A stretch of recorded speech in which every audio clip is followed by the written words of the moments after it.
punya bank rekanan sudah pasti menunjukkan bahwa developer yang bersangkutan ini adalah developer yang bona fide.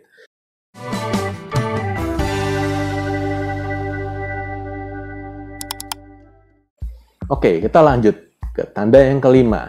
Nah, tanda yang kelima adalah developer ini nggak terdaftar di asosiasi manapun, gitu. Nah, ini lagi-lagi bukan berarti ini pasti bodong. Kalau tadi saya bilang, ini hanya satu tanda dari sekian tanda, dari 7 tanda. Kalau 7 tanda itu semuanya terpenuhi, maka bisa dibilang ya kemungkinan besar sekali bahwa ini adalah developer bodong. Tapi kalau nggak terpenuhi, ya berarti kita masih mesti lihat lagi nih case by case-nya seperti apa. Gitu. Emang kenapa sih emang developer itu mesti terdaftar di asosiasi? Well, ya nggak harus juga sih sebenarnya kalau misalnya dibilang harus atau nggak harusnya. Cuma kalau kita sebagai konsumen, untuk kita bisa lebih yakin dengan istilahnya bona fiditas dari developer tersebut adalah kalau dia juga sudah di-approve oleh asosiasi pengembang gitu. Jadi udah ada pemain-pemain lain nih yang oke lah, bolehlah kamu masuk asosiasi gitu. Jadi pada saat developer ini mau ngajuin masuk ke asosiasi, itu kan asosiasi juga ada istilahnya onboarding proses gitu loh. Jadi proses untuk nerima sebagai anggota asosiasi. Nah, apa aja sih prosesnya? Ya, ada beberapa hal yang dilakukan oleh asosiasi, walaupun mungkin nggak 100% semuanya itu bisa dibilang suatu proses yang ketat sekali, ya nggak bisa dibilang seperti itu juga, tapi yang pasti ada satu proses assessment, kelayakan, bahwa ini memang developer layak nih jadi anggota asosiasi kita, gitu. Nah, setidaknya ada proses screening yang dilakukan oleh asosiasi.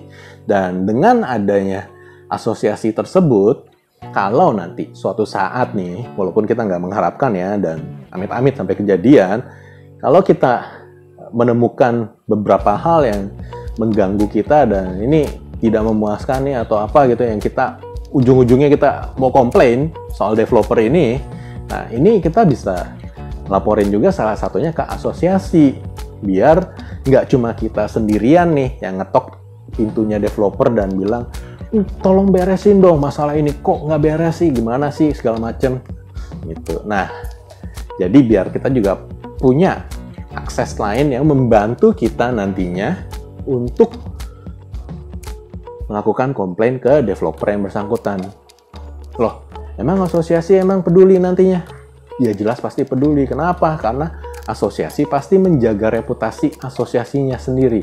Dan di satu sisi yang lain, asosiasi juga ada kepentingan untuk menjaga nama baik, reputasi secara menyeluruh untuk secara umum dari sisi developer. Karena balik lagi, kalau banyak kasus komplain yang masuk ke developer dan tidak ditindaklanjuti, ujung-ujungnya nanti kepercayaan masyarakat pada developer jadi turun. Dan akibatnya kalau misalnya turun, ya susah nanti kalau misalnya developer mau coba jualan barang yang inden. Ya kalau segalanya mesti ready dulu baru bisa jualan kan, ya berarti modalnya butuh modal besar ya gitu. Padahal nggak semua developer punya modal yang besar. Gitu. Oke, kita lanjut ke poin yang berikutnya. Poin 6 adalah masalah perizinan. Ternyata banyak izinnya yang belum beres. Nah, ini kondisinya kita bisa lihat nih secara timeline atau secara garis waktunya ini seperti apa. Jadi kalau misalnya memang ini perumahan proyeknya baru mulai dikerjakan, baru mulai dibangun gitu, baru 1-3 bulan gitu, ya menurut saya cukup wajar kalau memang tidak semua urusan perizinan itu udah beres gitu. Karena umumnya untuk izin IMB itu bisa keluar, itu biasanya butuh waktu sekitar 3-10 bulan gitu. Nah, tergantung kecepatan developer tersebut dalam memenuhi segala persyaratan untuk mengurus IMB tersebut. Nah, persyaratannya apa aja sih? Ya, banyak sih gitu. Ya, saya cuma kasih contoh aja. Kayak contoh yang sederhana aja lah gitu. Itu mesti minta izin sama tetangga. Terus ada juga persyaratan tentang AMDAL gitu. analisa mengenai dampak lingkungan gitu. Nah, ini kondisi lingkungannya nih setelah nanti developer nggak bangun seperti ini kayak gimana gitu. Nah, terlepas dari kondisi ngurus perizinan yang tadi ya, 3-10 bulan akhirnya bisa keluar, kira-kira bisa keluar lah IMB gitu. Kalau sampai ternyata developer ini, pas kita nanya nih, udah berapa lama di sini gitu. Oh, proyek kita udah jalan 2 tahun gitu. Oh, terus izinnya gimana gitu. Wah, IMB kita masih proses. Nah, itu kayaknya agak kelamaan ya untuk IMB-nya keluar gitu. Kalau misalnya sampai dengan 2 tahun, ya benar-benar kudu dipastiin dulu nih. Apa sebabnya IMB tersebut sampai terlambat keluarnya? Apakah karena masalah administratif? Atau memang ternyata ada hal-hal yang tidak dapat dipenuhi oleh si developer sehingga memang dari proses perizinannya pun juga dari pemerintah tidak seakan kayak dipersulit gitu. Nah, ini teman-teman perlu waspada karena kalau misalnya nanti izin-izinnya nggak keluar-keluar juga ya, waduh, repot ya kalau nanti tiba-tiba suatu saat dinyatakan sebagai bangunan bermasalah oleh pemerintah gitu. Jadi ya kudu concern juga, kudu peduli juga teman-teman tentang kondisi-kondisi yang terkait dengan perizinan ini. Nah, poin yang terakhir untuk tanda-tanda developer bodong adalah mengenai lahan ini belum dikuasai sepenuhnya oleh developer.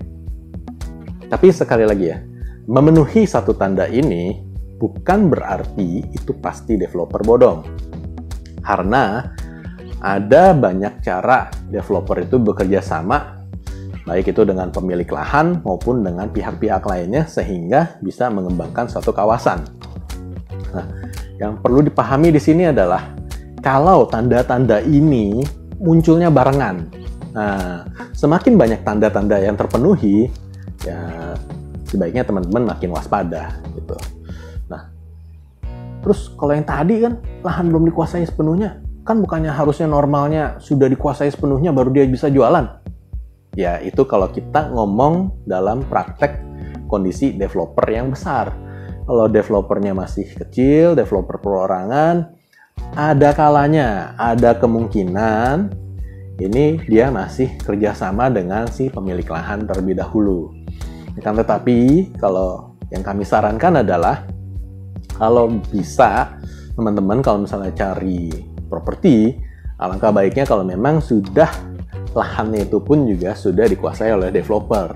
Karena balik lagi kalau masih lahannya ini dikuasai masih belum dikuasai sepenuhnya oleh developer, ini ada potensi resiko juga kalau suatu saat ternyata ya amit-amit antara developer dan pemilik lahan tiba-tiba suatu ketika berselisih paham. Nah, ini kan repot ya. Kalau teman-teman udah nyemplung duit, udah naruh uang di situ tapi belum dibalik nama sertifikat ke atas nama teman-teman, yaitu resikonya ya lumayan ya gitu, itu bahaya gitu. Karena balik lagi ya, kalau ada sengketa ya kita sebagai konsumen pun juga bisa berpotensi jadi korban gitu. Karena ini sengketanya langsung terkait dengan objek yang kita beli, yang kita miliki, yang kita istilahnya sebagai pembeli beritikat baik melakukan transaksi ke situ. Tapi antara developer dan pemilik lahan ternyata ya ada gontok-gontokan, ya kemungkinan besar ya kita juga tetap kena getahnya gitu. Jadi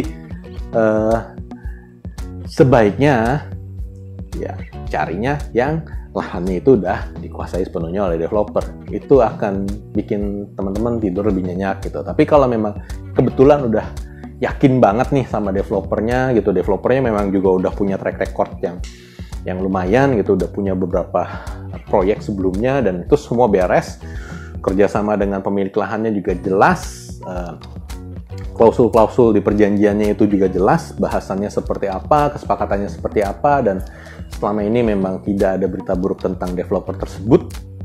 Well, kalau memang itu adalah pilihan transaksi yang baik, mungkin nggak ada salahnya juga untuk dipertimbangkan. Oke. Sampai di sini dulu untuk pembahasan 7 tanda-tanda developer bodong. Ingat ya, mengenai 7 tanda ini, Kalau hanya terpenuhi beberapa, itu mesti dilihat lagi secara case by case-nya dan mesti nalar juga secara logis alasannya itu memang kenapa bagaimananya gitu. Tapi kalau ternyata dari 7 tanda yang saya share di sini terpenuhi sepenuhnya, well, sebaiknya ini agak dihindari lah gitu, karena ini alarm utamanya udah bunyi pasti gitu. Oke, sampai di sini pembahasan kita dan sampai jumpa di episode berikutnya. Bye bye.